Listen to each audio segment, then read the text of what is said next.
ಸತ್ಯಾಗ್ರಹದಲ್ಲಿ ಮಹಿಳಾ ಮೋರ್ಚಾ, ಯುವ ಮೋರ್ಚಾ ಹಾಗೂ ಅಲ್ಪಸಂಖ್ಯಾತರ ಮೋರ್ಚಾನವರು ಇವತ್ತು ಈ ಒಂದು ಸ್ಟ್ರೈಕ್ವನ್ನ ಹಮ್ಮಿಕೊಂಡಾರ. ಆದರೆ ಈಗ ನನಗೆ ಯಾರೋ ಹೇಳುದು, ಇಲ್ಲ ನಾಗೇಂದ್ರರವರು ನೀವು ಮುಂಜಾನೆ ಹೇಳಿದ್ರಿ ರಾಜೀನಾಮೆ ಕೊಡ್ಬೋದು ಅಂತ ಹೇಳಿದ್ರಿ, ನಾಗೇಂದ್ರ ಅವರು ಏನು ಬಂದ್ರು ನಾ ರಾಜೀನಾಮೆ ಕೊಡೋದಿಲ್ಲ ಅಂತಕ್ಕಂಥ ಮಾತ ಹೇಳಿದ್ರು ಅಂತ ಹೇಳಿ ಈಗ ಯಾರೋ ಹೇಳಿದ್ರಪ್ಪ. ಎಂತ ನಾಚಿಕೆಗೇಡಿ ಜನರು ಇವರು. ಇವ್ರಿಗೆ ನಾನ ಮರ್ಯಾದೆ ನಾಚಿಕೆ ಏನಾದ್ರೂ ಇದೆಯಾ ಕಾಂಗ್ರೆಸ್ನವ್ರಿಗೆ? ನಾ ಈ ಪ್ರಶ್ನೆ ಕೇಳ್ತೀನಿ. ಒಂದು ಕಡೆ ಅಸೆಂಬ್ಲಿನಲ್ಲೇ ಸಿದ್ದರಾಮಣ್ಣ ಅವರು ಈ ನಾಗೇಂದ್ರಪ್ಪ ಅವರು ST ಕಾರ್ಪೊರೇಷನ್ನಲ್ಲಿ 180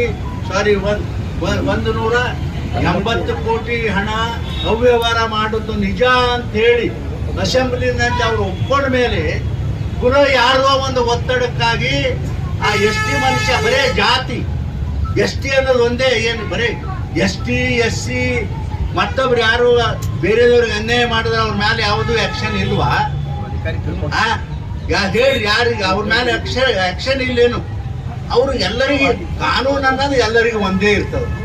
ಎಲ್ಲರಿಗೆ ಯಾರು ತಪ್ಪು ಮಾಡಿದ್ರು ಅದು ತಪ್ಪೇನೆ. ನಾನೇ ಮಾಡಲಿ, ಇನ್ನೊಬ್ರು ಯಾರ್ಯಾರು ಗೌಡ್ರೆ ಮಾಡಲಿ, ಸೌಕರ್ಯ ಮಾಡಿ. ಆದ್ರೆ ಹೋಗಿ ಬಿಟ್ಟು ಇಂಥ ನಾಚಿಕೆಗೇಡಿ ಕೆಲಸ ಮಾಡಿದ್ರಲ್ಲ, ಇದು ನಿಮ್ಮನ್ನು ಯಾವ ಕಾರಣಕ್ಕೂ ಈ ಕರ್ನಾಟಕ ರಾಜ್ಯದ ಜನ ನಿಮ್ಮನ್ನೆಲ್ಲ ಕ್ಷಮೆ ಮಾಡೋದಿಲ್ಲ. ಪಾಪ ಹೆಸ್ಕಿ ಮನುಷ್ಯನ ಅಷ್ಟೊಂದು ಲಂಚ ತಿಂದವನ್ನ 180 ಕೋಟಿ ರೂಪಾಯಿ ನಾ ST ಅಂತ ಹೇಳಿ ತನ್ನ ಲೋಕಸಭಾ ಚುನಾವಣೆಗೆ ಹಣವನ್ನು ಬಳ್ಳಾರಿನಲ್ಲಿ ಉಪಯೋಗ ಮಾಡಿಕೊಂಡು ಮತ್ತೊಬ್ಬರಿಗೆ ಕೊಟ್ಟು ಬ್ಯಾಂಕ್ ಟ್ರಾನ್ಸ್ಫರ್ ಮಾಡ್ತಾರೆ. ಯಾರೇ ಹಣ? ಇಂಥ ಒಂದು ಅವ್ಯವಹಾರ ಮಾಡಿರ್ತಕ್ಕಂಥ ಒಬ್ಬ ಅಯೋಗ್ಯ ಮನುಷ್ಯನ ತಂದು ಪುನಃ ಈಗ ಮಂತ್ರಿ ಮಾಡಿರಂದ್ರ ನಿಮಗೆ ನಾಚಿಕೆ ಬರೋದಿಲ್ಲ ಅಂತಕ್ಕಂಥ ಪ್ರಶ್ನೆ ನಾನು ಕೇಳಲಿಕ್ಕೆ ಬಯಸ್ತೇನೆ. ಇಲ್ಲ, ಅವ ಬಹಳ ಚಲೋ ಅದಾನ, ಅವ ಮಂತ್ರಿ ಚಲೋ ಇದ್ದಾನ ಅಂದ್ರ ಸಿದ್ದರಾಮಣ್ಣ ಅಲ್ಲಿ ಹೇಳೋಣ ನಿಮ್ಮ ಅಸೆಂಬ್ಲಿ ಒಳಗೆ.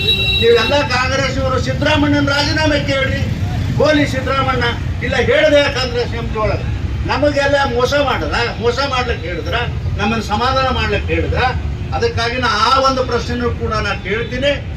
ಸಿದ್ದರಾಮಯ್ಯ ಇದು ಹೇಳೋದು ತಪ್ಪ ಅಂತ ಹೇಳಿ ಕಾಂಗ್ರೆಸ್ನವ್ರಿಗೆ ಅನಿಸಿದ್ರೆ ಕಾಂಗ್ರೆಸ್ ಪಕ್ಷದವರು ಸಿದ್ದರಾಮಯ್ಯನ ಇವತ್ತೇ ಕಾಂಗ್ರೆಸ್ ಕಿತ್ತು ಹೊರಗೆ ಹಾಕಬೇಕು ಅಂತ ಹೇಳಿ ನಾನು ಒಂದು ಬೇಡಿಕೆಯನ್ನು ಈ ಸಂದರ್ಭದಲ್ಲಿ ಹೇಳ್ತೀನಿ.